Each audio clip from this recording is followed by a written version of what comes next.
Welcome everybody. We will kick off now. I know that people are still coming in, but we want to stick to time. So thank you all for coming along today. My name's Bidda Jones. I'm from the Alliance for Animals and I'm your host for today's event.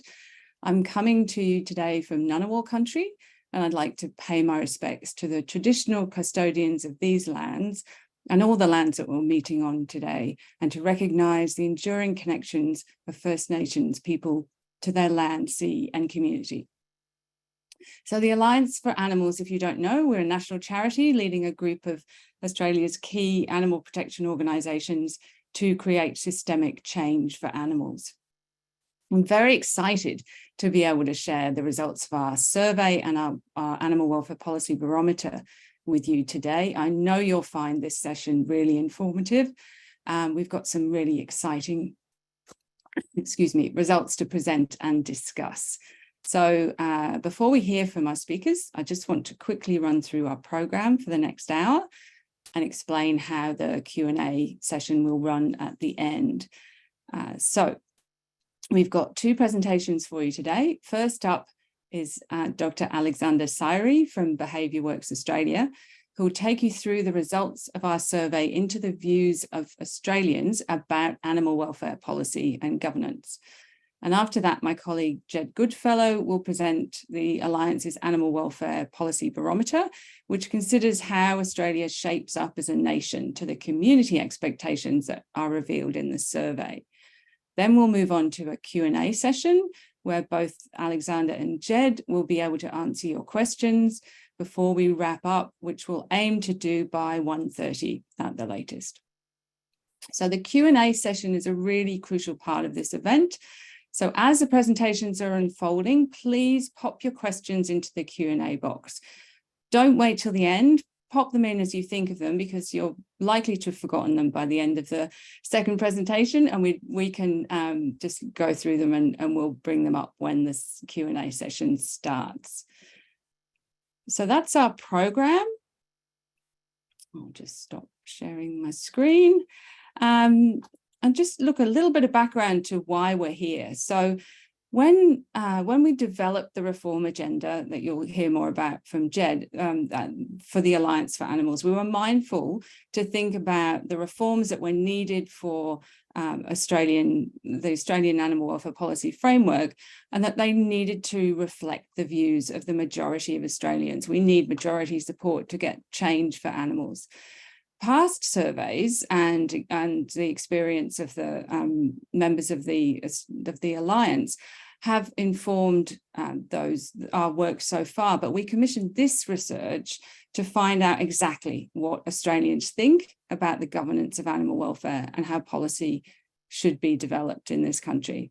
So we partnered with leading behaviour change consultants, BehaviourWorks Australia at Monash University, to conduct this research. And here to present the results of the survey that came out of that is Dr. Alexander Saeri. Alexander is a research fellow at BehaviourWorks Australia, and his work seeks to increase the reach and impact of behavioural science on the world's most pressing problems. So at BehaviourWorks Australia, he led the Scrub project, which provided near real-time evidence into policy decision-making for the COVID-19 pandemic. He's developed evidence-based scale-up toolkit to increase the reach and impact of effective behaviour change interventions. And he's co-led missions-based research projects for climate change adaptation. Alexander's work has focused on the nexus of health, technology, and the environment. And here to present the results of the survey, here he is. I'll hand over to you. Thank you, Bidda. I appreciate the lovely introduction, and I'm really excited to share some of the policy findings from the Animal Welfare Survey. I think what I'd really like to emphasise is that these findings are intended to be shared widely, and in fact, as I'll describe, some of the materials and even anonymised data and the reporting and code will be available so that you could extend this work and look for other ways in which you could use these findings and replicate and adapt them to help animals. So First, what I'll do is talk a little bit about why and how we investigated Australians' animal welfare policy beliefs. And that includes telling you a little bit about BehaviourWorks and the sort of work that we do, why we think behaviour change is important, and then the methods that we used in the survey. But most of the time that I have today is going to be giving you a high-level summary of some of the interesting findings that are particularly around beliefs and attitudes of the Australian public when it comes to animal welfare policy and decision-making in Australia. So as Bidda said, BehaviourWorks is a research enterprise that's based at Monash University. And we're part of the Monash Sustainable Development Institute, which means that we do research that seeks to address and advance the UN Sustainable Development Goals, of which you can see here on the slide. And in general, the mission for our organisation is to conduct behaviour change research to advance the good of the planet and people. And so I've really been interested for a long time in thinking, what are some of the most pressing challenges that are out there, and how is it that an understanding of behaviour, why it is that people do what they do, can help to address some of those challenges. And so if we just think about the issues around animal welfare, if it's the case that we want to advance animal welfare, we want animals to have better welfare in Australia and across the world, then there are many different kinds of ways that we can think about behaviour as being relevant to this goal. So it's certainly the case that policy decision makers can be influencing animal welfare through their behaviours. It's also the case that groups in the animal welfare ecosystem can influence animal welfare through their behaviours. And then Australians can also influence animal welfare through their behaviours. So there's a kind of behaviours all the way down approach that when we're thinking about how it is that we can understand and make change in a system, it can be useful to think about who could do what differently, what concretely might it be that we can change if it is that we're looking to try and advance animal welfare in Australia. First, as I describe a little bit about the research, although I'll be talking about the results of the survey, it's important to consider that we did think about this research as a kind of process, right? So what that means is that first we were thinking, well, what are some of the most important questions in animal welfare policy? And we came up with sort of 31 quite broad set of questions, and we went through an evidence-based process to try and identify those that were most important, ones that we think could be effectively answered through a survey, that were pressing, that were relevant to Australians. And so some of the questions that we picked up on or that we prioritised, and which I will speak to in this session, is which animals are viewed as sentient and how should sentience be considered in policy? What's the role that government should take? Who should have more or less say when it comes to making decisions about animals in government policy, and who should have the final say? And then what other sorts of factors should be considered? What are the sorts of evidence or impacts that should be considered when trying to make good decisions about policy that is going to affect animal welfare? Although I won't be talking about it today, in this survey we did also ask questions around individual level behaviours. And if you're interested, you can sort of look at the full report for that. So once we identified those priority questions, we then started to develop a survey that we knew we wanted to be representative of all Australians, but we also knew that we didn't want to start from scratch and ignore all of the work that's been going on for many years in Australia and elsewhere, trying to understand how people think about animal welfare and also how that interacts with policy decision making. So we used an evidence scan technique. We searched for published and unpublished literature to identify different reports and measures that we could adapt into our work. And then we designed an online survey that was for 1,000 Australians, and we collected the data through the online research unit. And the way that we designed this survey or collected the data for this survey was that it was intended to be representative by age group, gender, state and territory of residence, as well as location. That is, people who lived in metro areas and people who lived in regional, rural or remote areas. And now I'm sharing some of the results with you, but it's also the case, as I mentioned, that the report, the data and the materials are available for secondary analysis or replication and adaptation, again, trying to increase the reach of this work.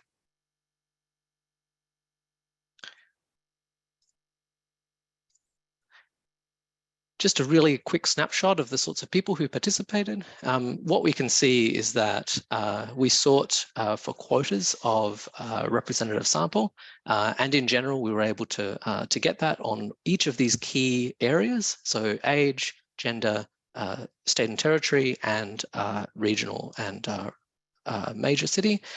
And I'll just point out that our sample of 1,029 adults living in Australia gives us a margin of error of about 3%.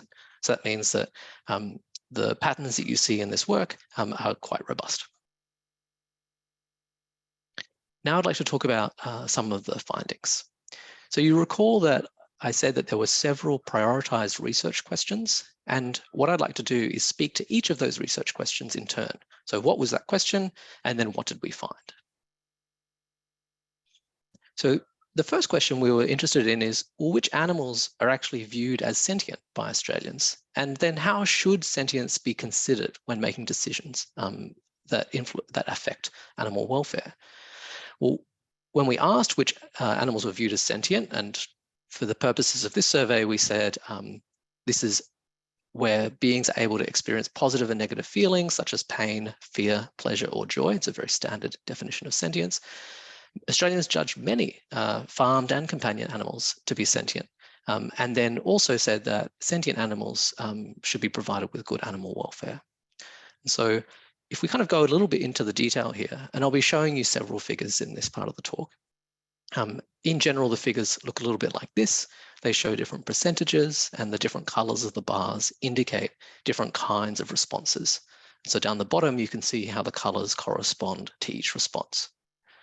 So taking this figure as a whole, what we can see is that the majority of Australians, which is 8 out of 10 or more, viewed common mammals and birds as sentient. And this included companion animals like dogs and cats, you can see at the very top of this figure, as well as wild or farmed animals like cattle, sheep and pigs. Surprisingly, more than half of Australians also viewed many other kinds of animals as sentient, such as lizards and frogs and fish. And really the only exception was insects. However, for these other kinds of animals beyond the common mammals and birds, the opinions were more mixed. In addition to the question of which animals were viewed as sentient, we were interested in the question of whether this sentience made some difference in people's attitudes around perceptions of policy. And so what you can see is that almost 9 in 10 Australians affirmed that the law should require all sentient animals to be provided with good animal welfare.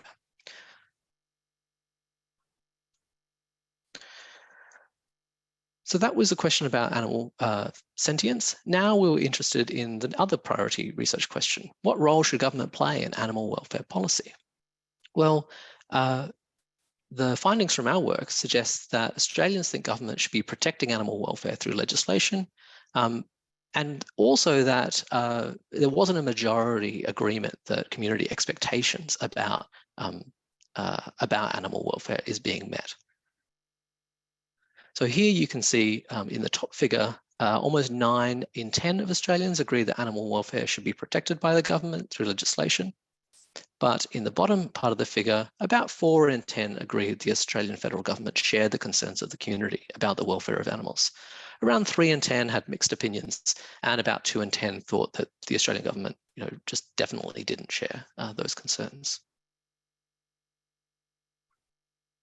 We've talked about sentience, and we've talked about the role of government. Now I'd like to talk about this prioritised research question about who should have the final say when it comes to animal welfare policy. We asked, what authority should have the final decision-making power? And Australians thought that an independent and impartial authority should have the final say on policy decisions that affect animals. You can see here two different questions that two different questions from the survey that grappled with this research question. Nearly all Australians agreed that final policy decisions about animal welfare should be made by an independent body. So that's the 80% you can see on the right. And then when we asked what specific authority should actually have this final say, you can say that about 7 in 10 preferred an independent government agency that was focused on animal welfare policy. About 2 in 10 preferred that government bodies responsible for agriculture policy should take this role. And then about 10% gave another response or said that they didn't know. So that was who should have the final say. But who else should be involved in decision-making when it came to animal welfare? We asked what groups should have more or less say on government policy decisions that affect animal welfare in Australia. Well, our answer was that the answer that we found was that Australians said animal welfare groups and researchers should have more say in policy decisions compared with government, the public in general, or industries that might be using animals. This figure helps to illustrate the differences in opinion about different kinds of groups and the say that they should have in government policy decisions. It's quite a complex figure, so let me break it down. What we asked our survey participants to do was look at all 8 of these groups you can see on the left, and then choose one of 3 categories to put those groups in. They could say that that group should have the most say, that group should have the least say, or that group should just have some say. Then what we've done is we've just displayed them by the rank of that. So for example, animal welfare researchers and practitioners, about 75% of people who responded to the survey said this is a group that should have the most say. But by comparison, when it came to political parties, about 64% of people said that this is a group that should have the least say. So what you can see is that animal welfare groups, researchers, and practitioners were most frequently placed into the most say category. Government representatives, there was a more mixed result. Some people thought that they should have the most say, some people thought that they should have some say. And then when it came to the general public, businesses that used animals for commercial purposes, and consumer protection groups, again, there was relatively mixed perspective, but in general, people thought these groups should have some say. And then political parties and retail and food companies, these groups were seen as should have the least say in our sample of Australians. Just extending on this question of who should have say or who should be involved in decision making, we also asked a question around trust. So which group was trusted when it came to animal welfare? The groups were the same as in the previous question, and the pattern was quite similar as well. So animal welfare researchers and animal welfare groups were the most trusted, and retail and food companies and political parties were the least trusted, and the other groups were in between.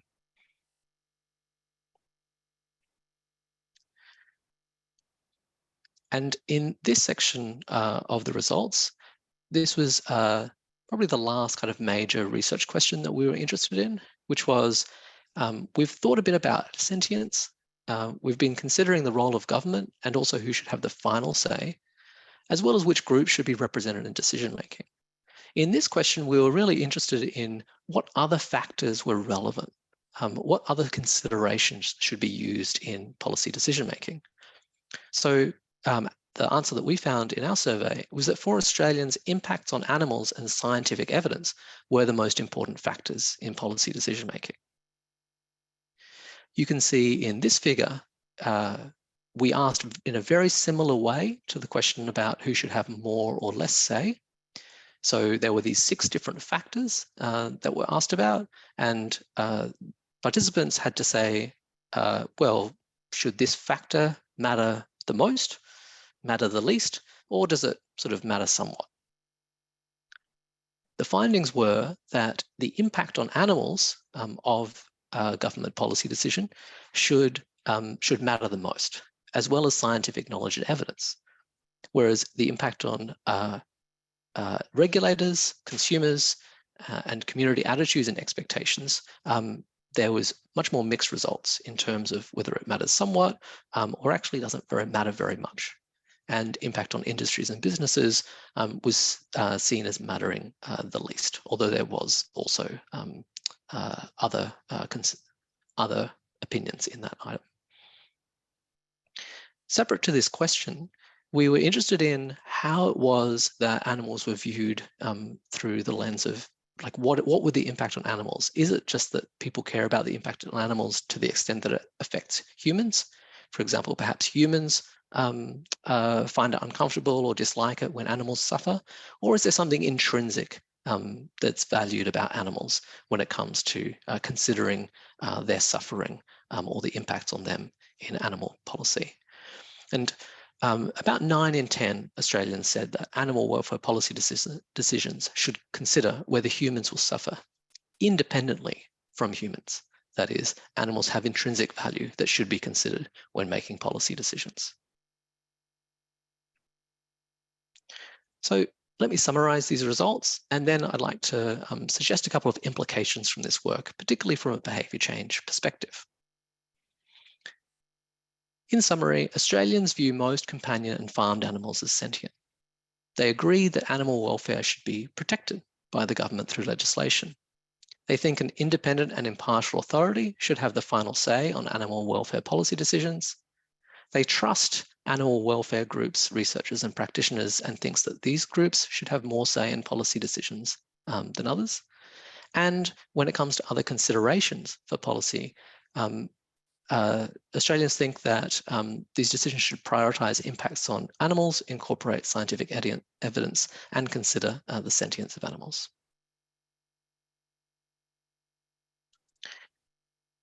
So we found all of this work, and I know that Jed will be talking about his interpretations through the frame of Alliance for Animals, but I'd like to briefly think about this through a behaviour change perspective.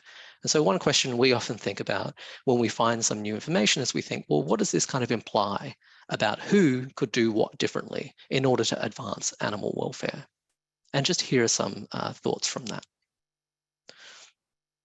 So you can see here, I've got two different groups here. One is around government decision makers and one is around animal welfare researchers.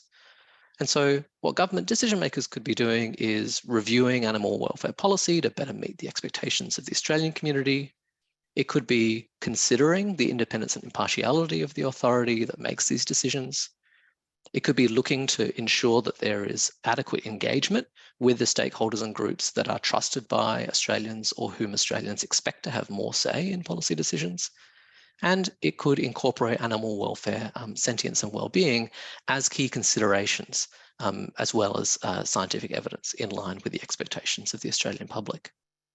When it comes to animal welfare researchers, I'd really encourage you to reanalyze this data to derive new insights that might be able to help animals, as well as, because we've shared these details online, including the data, the code, and the materials, I hope that you'd also consider replicating and adapting this survey in a local context or in the future. Thanks very much for the time, and I look forward to answering any questions. Thanks so much, Alexander. That was fantastic. And look, it's really reassuring, I think, to see that Australians want to see a more independent policy framework that recognises the sentience of animals. And I'll just reiterate that the survey results are available, or will be available on our website.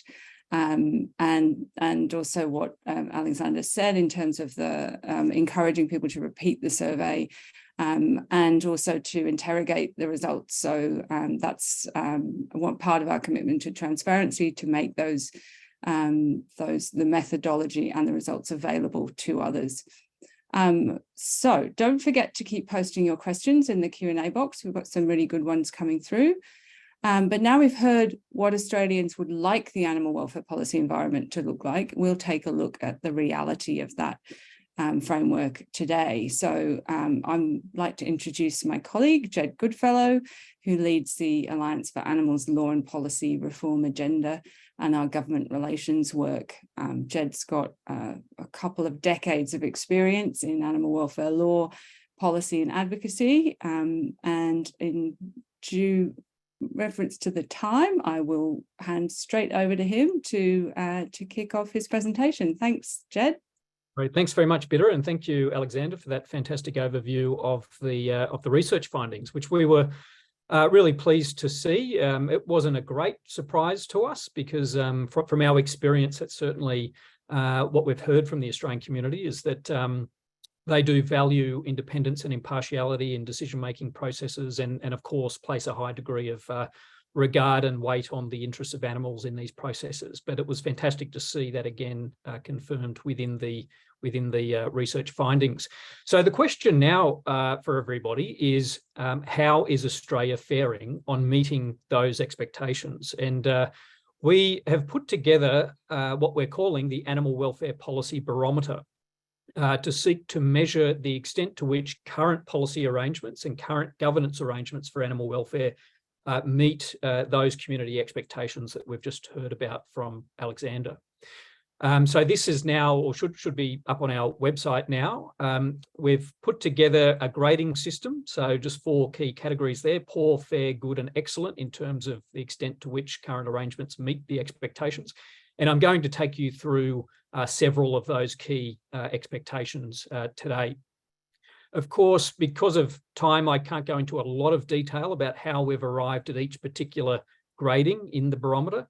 But it's safe to say that all of the background information, all of the evidence and further references for what I'm about to say can be found in this report, the report that we released last year, Building a Fairer Australia for Animals, and that's on our website. So if you would like to see further, I guess, substantiation of the claims that I'll be making this afternoon, you can find it in this report here. Okay, so in terms of the expectations around sentience recognition, as Alexander outlined, most Australians believe that animals are sentient, and depending on the species, that can be, more Australians or less Australians. Dogs and cats, of course, right up the top, but most species of animal that we use in commercial contexts as well are certainly considered sentient by the vast majority of Australians. So how are we faring on meeting that expectation? In terms of recognising animal sentience explicitly in legislation and policy, we only have 2 jurisdictions at the moment that have done that. The ACT, under the Animal Welfare Act, has recognised animals as sentient beings right in the front of their Animal Welfare Act, in the objects provisions of the Act. And more recently, in the UK Australia Free Trade Agreement, which is really positive to see. That agreement has an entire chapter dedicated to animal welfare. And that agreement's now in force. So technically speaking, recognition of animal sentience is now part of Australian trade policy, and we hope to see that reflected in future trade agreements in the future as well. But every other jurisdiction does not have explicit recognition of animal sentience in their animal welfare legislation. And indeed, for certain species of sentient animals, they are excluded from the very definition of animal within the Animal Welfare Act. So fish, cephalopods like octopi and squid and crustaceans are excluded from around about half of the Animal Welfare Acts around the country. Fish just in South Australia and WA. So in terms of recognising animal sentience, we have given Australia as a whole, so we're not measuring any particular jurisdiction here, we're measuring the combination of state and territory governments, the federal government, the whole cooperative federalist approach that we take to animal welfare policy in Australia. So we're grading that a poor because of the lack of explicit recognition of animal sentience. So it would be fantastic to see with future state governments foreshadowing that they will be recognising animal sentience, we might see that dial start to shift up, which would be great to see. We know the Victorian government, for instance, has announced that it will be recognising animal sentience in the review of its Prevention of Cruelty to Animals Act. And as that continues to occur, we'll see the grading hopefully increase.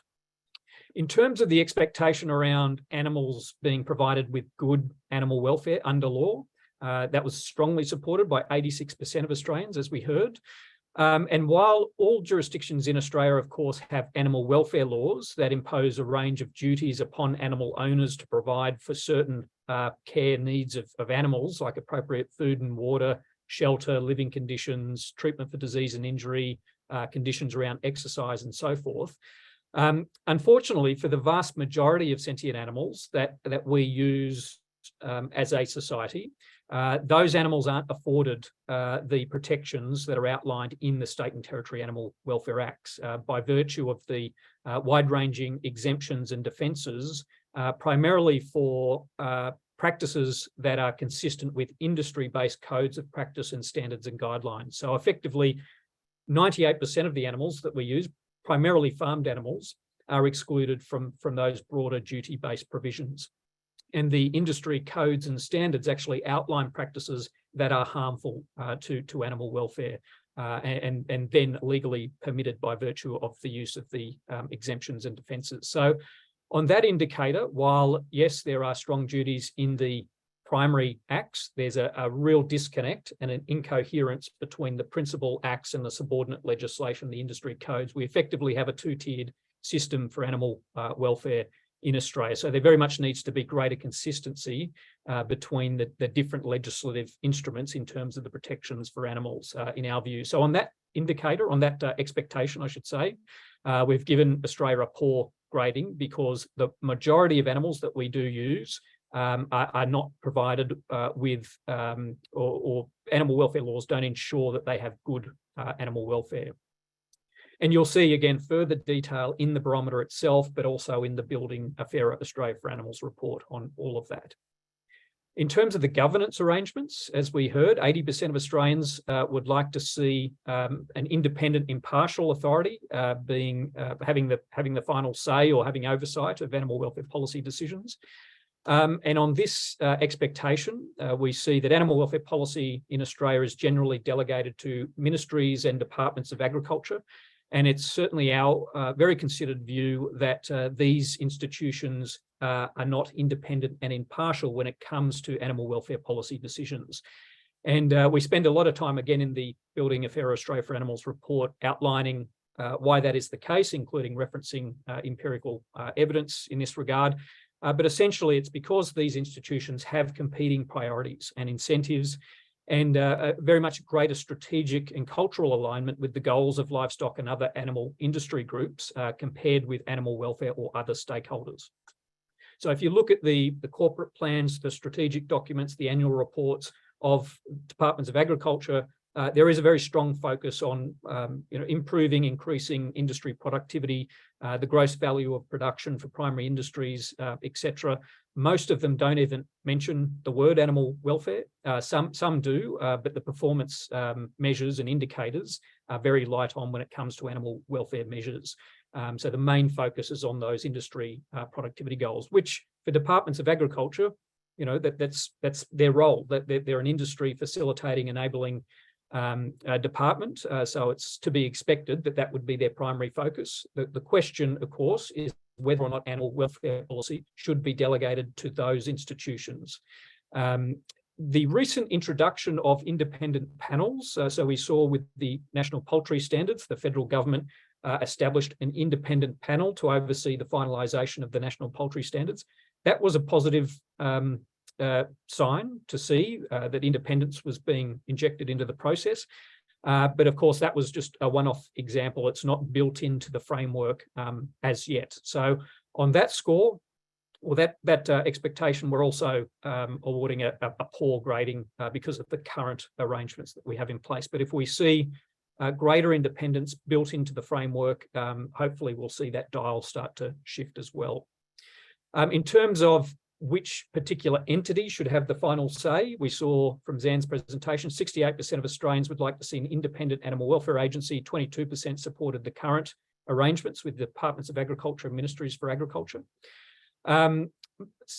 Most jurisdictions have an animal welfare advisory committee, which is also positive to see, but these committees don't manage the policy process and they certainly don't make final decisions. They simply provide advice to state and territory governments.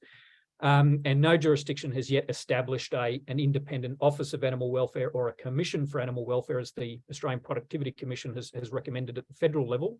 The federal government has established an independent Inspector General for live animal exports and is in the process of creating an independent Inspector General for Animal Welfare and Live Animal Exports. But that body does not play, or is not intended to play, a role in the policy process either. It's simply there to check the performance of the Federal Department of Agriculture in regulating live animal exports. So it is a positive step forward, but it's not the same as an independent Office of Animal Welfare that would oversee a standards setting process in conjunction with the states and territories. So again, on that expectation, we're awarding another poor grade. So I think you can see a bit of a theme emerging here. And who should be involved in the process? Of course, we heard again that there was greatest trust, and people believe animal welfare groups and animal welfare researchers should have the most say in policy decisions.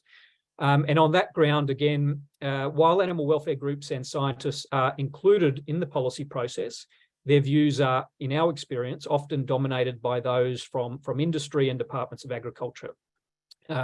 And again, there's a lot more detail about this in the report, where there's also reference to empirical research looking at the extent to which different representations, submissions, etc., are reflected in final decisions. And this dynamic really is again facilitated by virtue of the fact that this policy development process and the standards development process occurs within an agriculture policy framework. And sitting right at the top is the state and territory and federal agriculture ministers, and that very much sort of colours and influences the entire framework underneath it. And it's economic impacts on industry are very much front and centre of these policy development processes about key animal welfare issues. So on that expectation as well, we would provide a poor grading for the current arrangements. And finally, factors to be considered. 80% of Australians believe that impacts on animals should be the primary focus, and only 12% on the impacts of business and industry in terms of the primary focus. And while impacts on animals are certainly considered in these processes, it is again our view that economic impacts are given the greatest weight, again, because of the context in which these policy processes take place. And this is also built into the structure of the process as well, via the regulation impact assessment processes, which all state and territory governments need to engage in order to assess the impacts that certain regulations are going to have. And they're very much focused on the economic impacts to business and industry. There's no equivalent animal welfare impact assessment process within Australia's current animal welfare standards development framework. So it would be great to see some form of animal welfare impact analysis built into our current processes. But until that happens, it is our view that we're not delivering on that expectation either. So we've given that a poor grading as well. So look, in conclusion, I think the survey results certainly show that Australians recognise animals as sentient beings. They place high regard on the welfare of animals in these inevitable trade-offs that occur in any policy decision. They trust animal welfare groups and scientists in these processes, and they value independence and impartiality in decision-making. But on most of those expectations, current arrangements, current governance arrangements, current policy processes are simply not meeting those expectations. So overall, we're giving Australia a poor grading on meeting those expectations. It really does show that there is a significant misalignment between what the expectations are, what the current governance arrangements are, and that's really a democratic deficiency in our current system. So we do need to see, and we hope to see, reforms that will build in and bring in more independence into the process, bring in a stronger evidence basis and scientific basis to the policy development process, and a more inclusive and democratic approach to setting our national animal welfare standards. And of course, if you want further information about specific reforms to the system that may achieve that, that's the very purpose and objective and goal of our Fair Go for Animals reform framework, which you can find on our website as well. So if you'd like further details on that, visit fairgoforanimals.org.au, and you can also pledge your support for that reform framework as well. But I will I will end there. Thanks, Bidda. Thanks so much, Jed. That's fantastic. Great. We have got some really good questions, so I'm just going to go straight into the Q&A because I don't want to miss any of them if we can. So look, there's a few questions just about survey methodology. So people who are interested in who was asked these questions, how they were selected, why the number of just over 1,000. Alexander, can you just give us a little bit of background to that? Thanks, Bidda. And yeah, thanks very much for the questions. I was looking at some of them in the chat as well. For maybe the first question, just about like, how do we compose the sample? What we do in the research when we're trying to understand what Australians think is that we try and create what's called a sample, which is, you know, a certain number that as much as possible matches the key characteristics of Australians in the same way that the Australian population does. So about half men and half women, about the same age group distribution and so on. So the way that we did this was we worked with a online research company that had access to many tens of thousands of Australians, and we recruited people in according to different quotas, which meant that we were looking for about 20% of people who lived in regional areas, about 70 to 80% of people who lived in metro areas, and so on. And then we ensured that there was also a representation across some of the other key demographics that I mentioned. So the advantage of this approach is that it gives us a robust picture of what Australians are thinking or doing when it comes to these sorts of issues.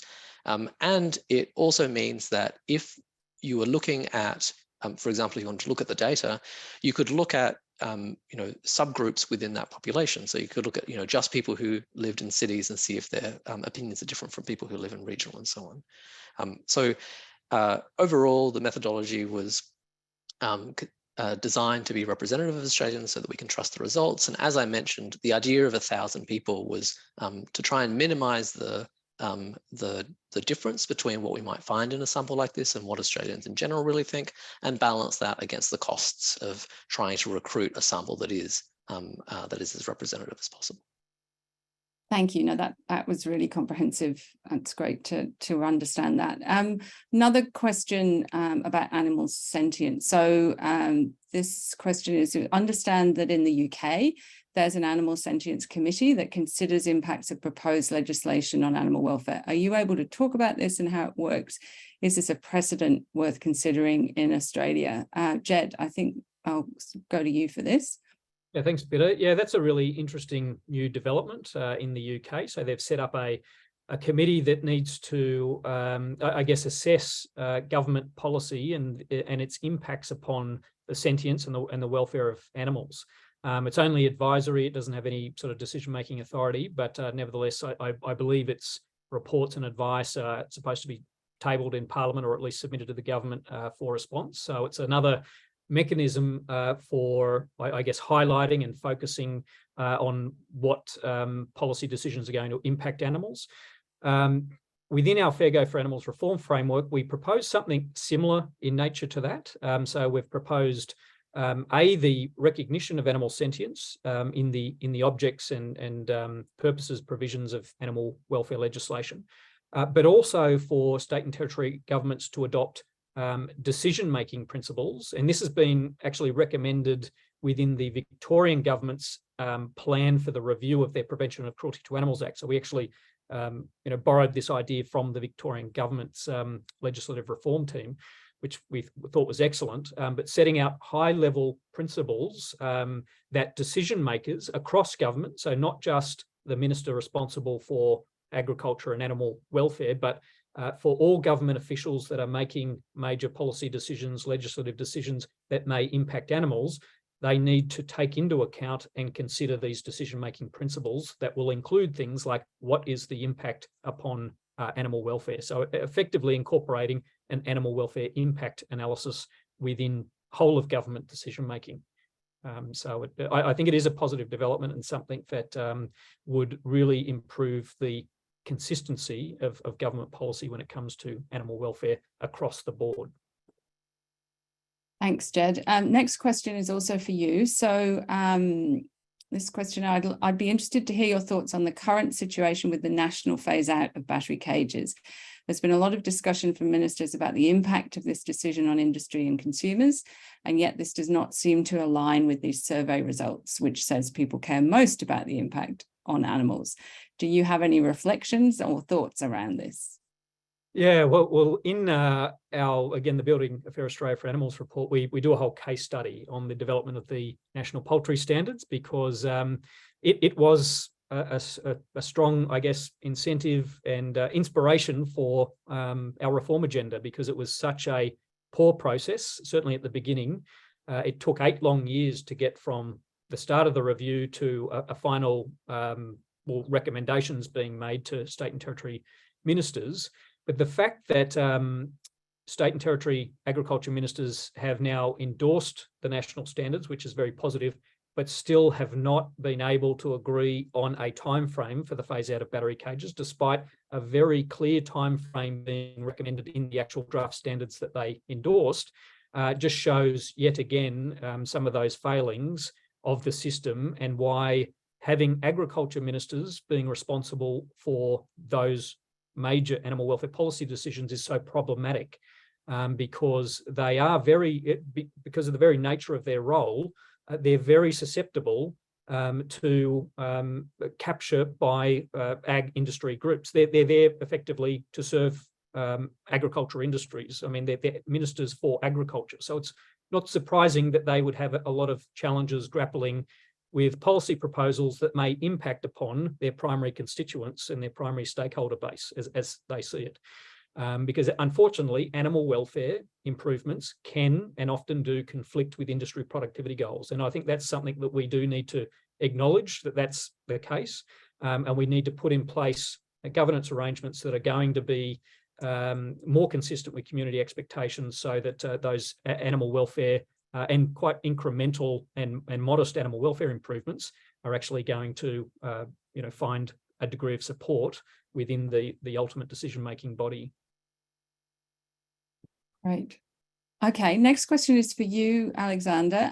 It's about the potential for priority ranking in questions. So was it a deliberate decision not to have any questions regarding priority ranking, or questions on what would people do differently if the respondents say animals are sentient or want government to do better? Yeah, this is a great question. Thanks, Bidda. And thank you to the person who asked the question. There's probably 2 answers here. So first is that we did ask about individual actions in the survey, and you can explore this in the full report, which is on the Alliance for Animals website. You might find some of those different actions that people take in this space to be interesting. And in fact, because the data are available, you could actually look at that yourself. So you could look to see, for the people who consider certain kinds of animals to be sentient compared with the ones who didn't, is that correlated, or is there a difference in those people's advocacy actions or perhaps diet? Because we also asked about dietary consumption. So one question is, I really encourage you to explore that data and have a look at it. The other question, I think, just from the perspective of a deliberate decision around prioritization, I think that prioritization is one of these elements that can be really, really powerful if you do it well, because the way that it can work is that you ask people to consider, for example, 2 options, and those 2 options differ on certain kinds of criteria. And you ask people kind of again and again, like, here's 2 options from a set, here's 2 options from a set, and so on. The issue is that in order to do it well, and in order to be able to trust the results, you really need to have quite a large set of options, which means that it takes quite a long time to do in a survey. And essentially, we just came up against, like, what were the most important questions that we wanted to answer first. And when we started to build out the survey and those questions, we just didn't have sort of time left in the survey to ask the other questions. So I would love to explore that space some more, maybe in the future. But I think that you could imagine that this survey as being like a first comprehensive snapshot of what Australians think about animal welfare and how they act. And hopefully it could be the foundation for future work in this space. Thank you. A question that either of you could probably answer. So, and a thank you from the questioner for your presentations. Do you know if there's any survey evidence on how much more consumers are willing to pay for better animal welfare? Feel free to jump in, Zen, if you covered this in your evidence scanning. In terms of the, I mean, I don't know this definitively. Obviously, there's a lot of research to show that consumers will say they're willing to pay more for higher animal welfare standards, and that will vary depending on the species of animals and the type of issue. But there is, my understanding is there's a bit of a disconnect between what they say they're willing to do and what they actually do in practice, and that can be for a range of different reasons. It can be because of poor information transfer between the product and the consumer in terms of the method of production. It can be things relating to a lack of trust in labelling, and other competing pressures that may be placed upon them. They may have a strong sort of ethical view on the subject and may self-identify with being willing to pay more, but in reality, people do pay more for higher animal welfare standards, but it's generally not as much as what they profess to be willing to pay.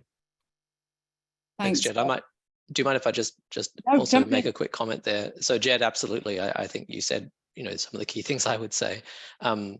Probably the way that I would frame your response is when we think about behavior change, a concept that comes up again and again is this idea of a attitude behavior gap.